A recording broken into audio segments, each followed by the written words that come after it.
Assalamualaikum warahmatullahi wabarakatuh.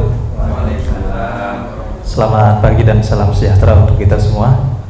Selamat pagi para dewan juri, pada rekan-rekan dari Radar Madura dan rekan kami dari Panwascam Kecamatan Socah, ada yang duduk di depan kami. Alhamdulillah pada pagi ini kami diizinkan untuk mempresentasikan beberapa hal tentang apa yang sudah dikerjakan oleh Kecamatan Socah dan juga yang akan dikerjakan pada tahapan berikutnya menyambut pemilu tahun 2024. Pertama ingin kami sampaikan Bapak Ibu yang berbahagia, kami punya tagline daripada awal pembentukan Socah itu adalah Socah lebih baik, dan secara normatif apa yang kami kerjakan itu berdasarkan dua istilah. Yang pertama adalah habits dan communicative action.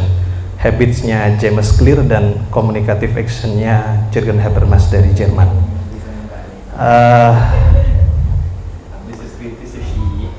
Bapak Ibu yang kami muliakan, pertama adalah Atomic Habits dari James Clear. Ini tidak hanya sekedar teori, melainkan sebenarnya bisa menjadi budaya organisasi ataupun budaya lembaga. Pada hal ini kami sampaikan ada 6 poin yang nantinya akan diperjelas. Pertama adalah kami memilih kantor yang tepat, kemudian kami menyediakan piket yang proporsional agar kantor itu bisa terus efektif dan produktif. Kemudian juga kami menyediakan dan memilih saluran komunikasi yang tepat. Tentu saja Panwascam Socah harus menjadi lembaga yang terbuka, dan pengenalan ataupun exposure bahwa Panwascam Socah itu ada di Kabupaten Bangkalan itu penting, sehingga kami juga mengenalkan kantor kami. Dan yang terakhir adalah administrasi terintegrasi. Ini terkait kelembagaan kami. Ya, di sini kami sampaikan adalah foto bersama pimpinan dari Bawaslu Kabupaten Bangkalan dan Bawaslu Jatim. Bawaslu Jatim sudah hadir di Panwaslu Kecamatan Socah. Entah apa sebabnya, tapi kami kerawuhan pimpinan kami dalam rangka bertamu dan memberikan arahan dan wejangan. Kami memilih kantor yang representatif, yang lega, lengkap dengan tempat parkirnya, karena kami berharap kantor ini bisa nyaman ditinggali, sehingga orang-orang yang ada di kantor itu bisa produktif mengerjakan apa tugas yang harus dikerjakan oleh teman-teman di Panwascam. Kemudian saluran komunikasi kami secara substantif memilih 3. Pertama adalah WhatsApp. Ini komunikasi intensif, baik sebagai mitra kerja, rekan kerja sama Panwas ataupun di luar Panwas, karena sebenarnya sekarang telekomunikasi konvensional itu sudah sangat dijauhi, sudah lama ditinggalkan, baik SMS ataupun telepon secara langsung. Kemudian kehumasan Instagram. Kalau umpamanya ada pertanyaan kenapa tidak memilih yang lain, kenapa tidak memilih TikTok, Facebook dan lain-lain, kehumasan kami memilih Instagram karena secara algoritma ini adalah yang paling mungkin kami akses sementara ini. Ada batasan-batasan sumber daya manusia yang tidak bisa dikerjakan ketika menggunakan Facebook dan TikTok. Gampangnya ada FYP kalau di Instagram, sementara TikTok butuh keterampilan khusus. Maka karena namanya kecamatan, yang paling mungkin Instagram dulu. Andai Pak Bawaslu ataupun pimpinan jika bisa memberikan arahan ataupun rekomendasi kepada kabupaten, provinsi ataupun RI, perlu kiranya memang ada staf bagian humas untuk periode-periode ini ataupun berikutnya. Yang terakhir adalah korespondensi. Secara legal formal hubungan kami itu dihubungkan oleh surat menyurat. Beberapa kali kami juga bersurat kepada Polsek, Koramil dan juga kepada PPK. Kaitannya juga terhadap tahapan-tahapan. Artinya tidak mungkin dan tidak bisa kita laksanakan kegiatan-kegiatan resmi, hubungan resmi yang tidak melalui surat menyurat. Selanjutnya adalah, ini yang kami maksud mengenalkan kantor. Sejak tahun 2022 sudah kami daftarkan kantor Panwaslu Kecamatan Socah di Google Maps. Karena kami ingin ketika ada orang yang bertanya di mana Panwascam Socah, maka kami tinggal share, silahkan hadir Pak. Kami akan menunggu panjenengan semua. Kantor pasti ada orang yang siap melayani Bapak Ibu semua. Dan kantor kami juga terbuka. Ini adalah rangkaian dokumentasi bagaimana kami menerima tamu di kantor.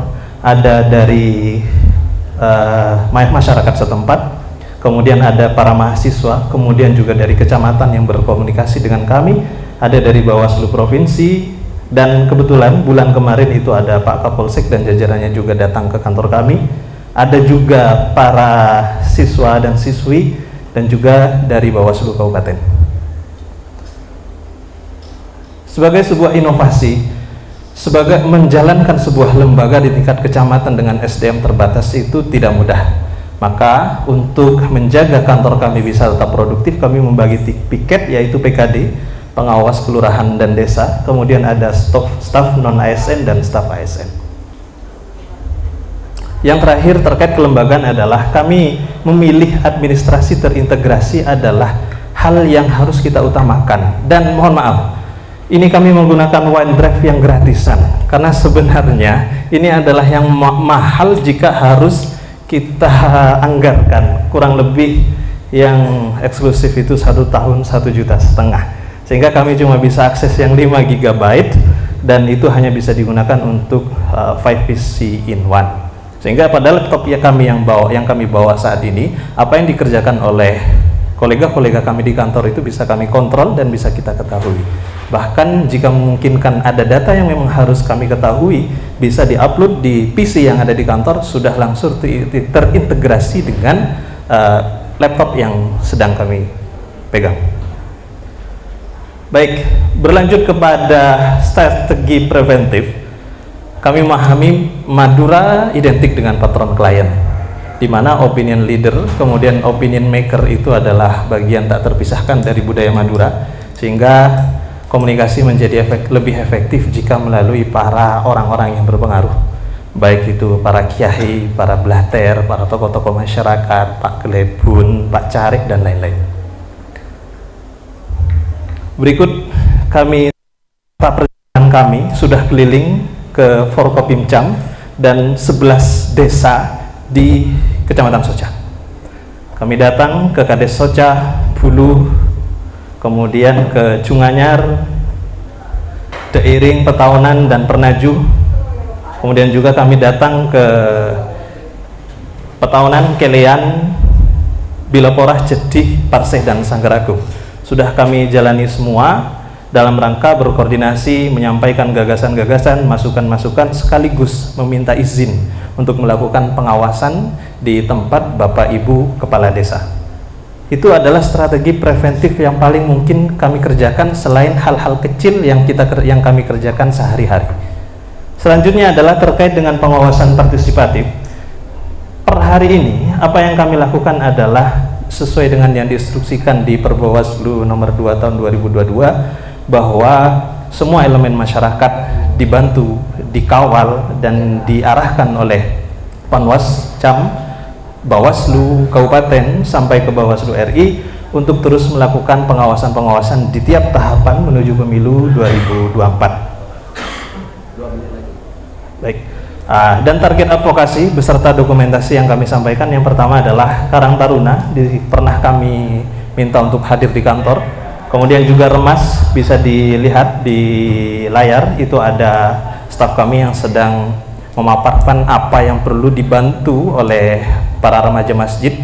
Kemudian juga pemilih pemula, ini ada komisioner, rekan kami yang ada di depan, hadir di sekolah menengah atas untuk memberikan pendidikan demokrasi dan bagaimana menjadi pengawas yang baik dan membantu Panwaslu hingga ke Bawaslu RI. Dan yang terakhir, ini adalah gagasan dari kami. Di Madura itu ada namanya To'oto ataupun arisan bubuan. Nah, di sini PKD kami kasih bekal untuk menyampaikan kepada komunitas-komunitas arisan, Bapak Ibu kepi nikah mun beda masalah, beda setak bener, laporakin dek ulah ya pada Pak dek Panwas. Terakhir, tagline kami juga kami pakai di Instagram, Socah Lebih Baik. Terima kasih.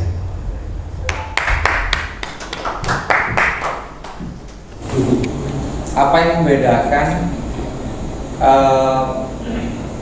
tahapan proses inovasi yang ada di Soca dengan tempat yang lain di Madura ini yang di luar tupoksi yang seharusnya dilakukan? Dengan di luar Soca? Iya. Dengan yang di luar. Jadi intinya adalah ketika kita bicara inovasi, otomatis kan Anda akan mencoba berbuat sesuatu yang berbeda dengan yang lain. Nah, mungkin bisa dipaparkan lebih lanjut yang membedakan antara Anda dengan tempat yang lain di luar tupoksi yang seharusnya ya. Kalau tupoksi udah semuanya sama gitu ya, kita nggak akan lihat. Tetapi kalau kemudian itu di luar tupoksi yang ada dan itu berbeda di tempat lain, mungkin itu akan menjadi kelebihannya. Silakan. Baik, terima kasih atas pertanyaannya. Perlu kami sampaikan bahwa tadi kami sampaikan yang terlibat dalam proses pengawasan tidak hanya komisioner, Pak. Tadi kami sampaikan ada PKD, pengawas desa, kemudian ada staf dan lain-lain. Artinya memang sejak awal Socah itu ingin berbeda dengan teman-teman, kolega-kolega kami di lembaga pengawasan pemilu yang lain itu, bahwa dalam pemilu ini tidak bisa dikerjakan sendirian. Semua orang harus mengupgrade diri, semua orang harus menambah pengetahuan dan menambah kepekaan. Sehingga pada saat rekrutmen, intinya adalah inovasi kami adalah pada saat rekrutmen itu kami dengan tegas meminta para pemuda untuk mendaftar menjadi staf kami. Kemudian penggunaan media sosial agar informasi itu tersebar dengan baik itu juga jelas, sehingga PKD kami, kalau dulu Pak, pengawas desa itu biasanya sepuh-sepuh, maaf titipan dari Pak Klebun, Pak Apel dan lain-lain, yang sekarang dari 11 desa hanya 2 orang yang usianya di atas 40 tahun Pak, yang lainnya muda-muda, dan kami meyakini mungkin hanya Socah yang berani ngambil yang muda-muda seperti itu. Itu gini loh Mas, inovasi itu ya, yang lain terima uang, yang lain nggak mau terima uang Pak, saya terima uang, itu inovasi namanya Mas, berbeda. Ya. Itu yang mau saya yang mau kami tanyakan. Yang lain Pak sudah melakukan sosialisasi begini, kami berbeda Pak, nggak seperti itu. Itu yang kepingin kami tanyakan. Anda tadi dari awal tadi kan sudah bagus nih pengantarnya. Siap. Nah, saya kepingin tahu apa yang membedakan Anda dengan tempat lain. Socah nih. Socah. Ya. Saya kira yang bisa kami sampaikan inovasi kami adalah di SDM Pak. Semua sekarang muda-muda semua. Tadi dari mana? Dari Murni tadi lebih muda dari sampean. Iya betul, tapi kami secara keseluruhan di institusi. Makanya saya sampaikan bukan kami, PKD kami muda-muda. Pengawas desa yang biasanya itu, artinya kami punya modal secara institusi kepada Pak Klebun, Pak lain, modal sosial mungkin ya, bisa kami sampaikan. Pak, sampean percaya aja ke bulan, sampean percaya sama saya memilih orang-orang yang terbaik, tidak usah sampean titip orang sampean. Dah, itu inovasi paling penting yang perlu saya sampaikan. Pak, data tidak bisa kami sampaikan, tapi kalau urusannya dengan pencegahan pencegahan pelanggaran pemilu, apa inovasi Anda? Masih tetap saya konsisten dengan SDM. Dengan SDM yang baik itu Pak, maka transfer knowledge, informasi dan lain itu lebih mudah Pak.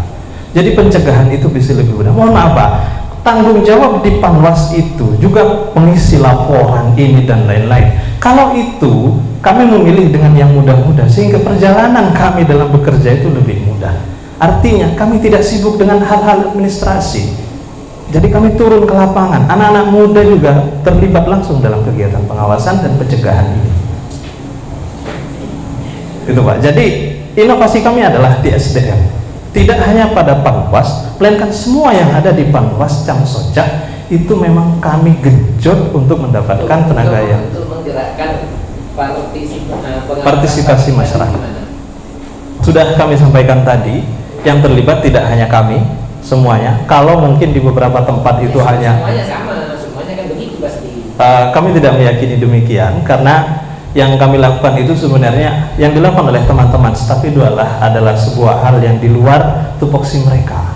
Apa yang di luar? Yaitu Pak, membantu kami melakukan sosialisasi, melakukan pengawasan di bawah. Sosialisasi kan sudah tupoksi. Bukan, membantu kami melaksanakan. Artinya menjadi support dari kami, tapi beliau juga kami bekali untuk memberikan bantuan di masyarakat secara langsung Pak. Maksudnya begitu Pak. Artinya tupoksi beliau sebagai staf dan PKD itu adalah membantu, mensupport pekerjaan kami.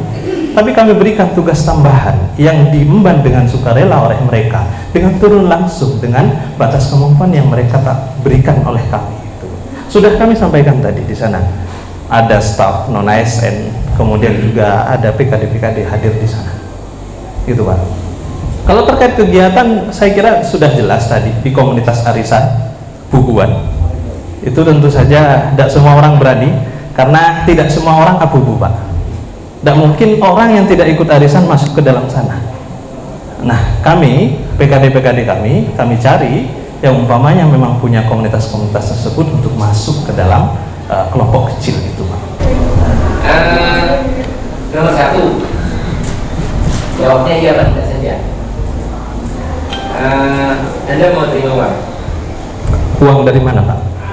Bapak siapa? Iya, sebentar dulu Pak. Kalau umpamanya kami memang terima gaji, itu terima uang? Ya, bukan. Dari orang yang berkepentingan dong. Aduh.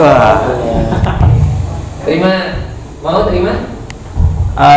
Saya orang Madura Pak. Secara lugas kami sampaikan, kalau ini untuk kepentingan politik praktis tidak akan kami terima. Pak. Gitu. Ya. Siap.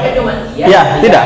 Ya. Kalau untuk kepentingan politik praktis tidak. Saya tanya, mau terima uang? Tidak. Tidak. Yang kedua, Anda siap sebagai seorang panwas ya, itu kita itu datang kepada Anda. Kita peserta pemilu. Ya, pemilu. Parpol lah. Parpol. Pak Panwas, saya mohon dibantu. Jawaban Anda ya. Iya. Ya. Iya. Iya ya. Iya. Kemudian yang datang itu adalah caleg. Bedanya dengan yang tadi Pak? Tadi kan parpolnya. Oh, parpolnya. Oke. Ya kan? Calegnya yang datang. Saya mohon dibantu. Jawaban Anda? Iya Pak. Iya. Selama datangnya bukan di rumah Pak, di kantor. Iya. Jawabannya cuma iya atau tidak? Iya Pak. Oke. Iya. Oke ya. Oke. Oke. Iya. Nah, tapi saya kepingin terpilih Pak. Dan sebagai gantinya, kalau saya terpilih, saya akan memberikan Anda sejumlah uang. Di media Panwas itu, terimalah uangnya, jangan doblos orangnya. Ya kan, sosialisasi Anda itu? Enggak, kami enggak. Kami enggak. Dan dari Bawaslu. Panwas. Enggak, dari Bawaslu pun enggak ada. Kan seperti itu dijelaskan. Enggak, dari Bawaslu pun enggak ada Pak. Enggak ada. Bangkalan enggak ada. Kalau misalkan Anda ada yang nawari Anda, ya, Anda tadi sudah jawab, Anda tidak mau terima uang, kan gitu kan? Enggak ada. Tapi Siap. kalau orangnya Anda terima. Bukan Pak, posisinya berbeda. Posisinya adalah jika Anda terpilih, kemudian Anda mau memberikan uang kepada sejumlah orang, kan tidak ada masalah. Bukan. Lah, yang Bapak tanyakan, makanya saya tadi tanya konteks pertanyaannya Saya bagaimana. kan Gitu. tidak menanyakan itu. Ya. Saya cuma menanyakan iya atau tidak. Ya, tidak. Ya kan? Ya. Nah, kalau terima uang, Anda jawab tidak. Tidak. Kalau orangnya Anda terima, ya kan? Ya. Ya sudah kan itu. Ya, betul. Itu saja. Tapi posisinya di kantor. Itu instruksi dari Bawaslu Pak, begitu. Sampean boleh terima siapapun selama di kantor. Kalau tidak Gitu. di kantor kenapa? Tidak boleh Pak, pelanggaran etik. Kalau juga pelanggaran etik. Gitu Pak. Kalau yang datang itu dari Jawa Pos gimana? Monggo silakan. Belum datang Pak sampai sekarang Pak. Belum datang sama sekali. Padahal yang lain sudah datang Pak. Dan sebenarnya Yang kantor Jawa Pos berarti? belum Pak, belum datang Pak. Kalau media-media, ya mungkin karena Jawa Pos Pak. Bukan Kalau ini. media yang lain gimana? Anda yang harus datang ke Jawa Pos. Oke, siap Pak. Terima kasih Pak. Terima kasih Pak Rahmat. Cukup. Baik, itu Pak yang perlu kami sampaikan sebagai penutup. Langkah-langkah kami sudah kami buktikan dengan beberapa dokumen, baik diantaranya adalah yang diliput oleh Jawa Pos, yaitu 10 desa dari 11 di Kecamatan Socah direkomendasikan sidang etik di KPU. Itu adalah pekerjaan dari Bawaslu Kecamatan Socah, masuk di headline Radar Madura, ya Pak. Kapan itu? Tahun ini? Tahun ini Pak. Nah, 10, karena 10 PPS dan PPK melanggar, hanya 1 PPS yang tidak melanggar dalam temuan kami Pak pada saat itu, dan sudah disanksi etik dengan SP. Ya, terima kasih Pak. Akhiran ihdinas siratal mustaqim. Wassalamualaikum warahmatullahi wabarakatuh. Mas, pertanyaannya yang termisu aja ya.